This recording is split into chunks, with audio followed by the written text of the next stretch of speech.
Wala naman silang ginawang masama. Naglilingkod lang bilang health workers.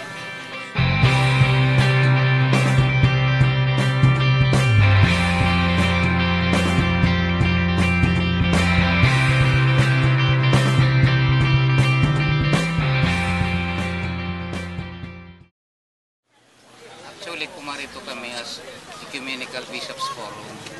Ang layunin namin, madalaw yung 43 health workers.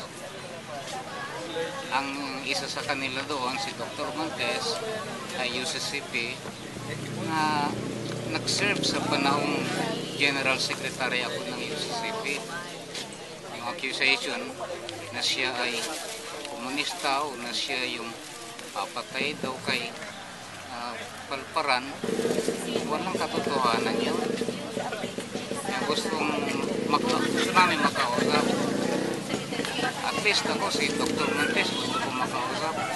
Kung pwede, yung 43. Yun ang layunin namin, madalaw sila, mabigyan man lamang sila ng lakas ng loob. Wala naman silang ginawang masama. Naglilingkod lang bilang health workers. So, karapatan nilang lumaya, yun sa maximum ang makalaya sila.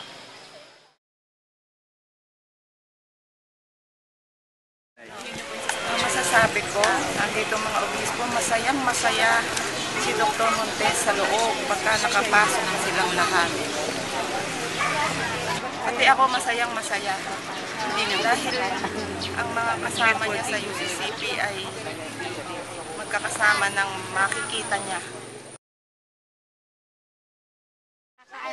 Nakakaluwag ng dibdib, nakakapagpalakas ng loob, at marami nararamdaman ko yung hindi lang ako bilang ina ang namumroblema, kundi naramdam ko yung problema ng buong mamamayan ang nararamdaman kong pagkakakulong sa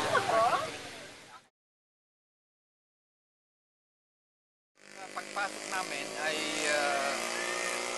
bahagi na ng pag-iinit. Dahil kung hindi tayo nag-iinit, wala na sana. Dahil maraming mga konsiderasyon sila. Ang sabi nila, maraming bumibisita at masikip.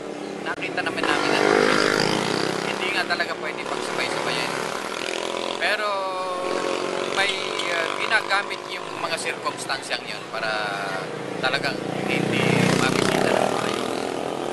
Ayaw din lang naman nilang sabihin na ayaw magpabisita.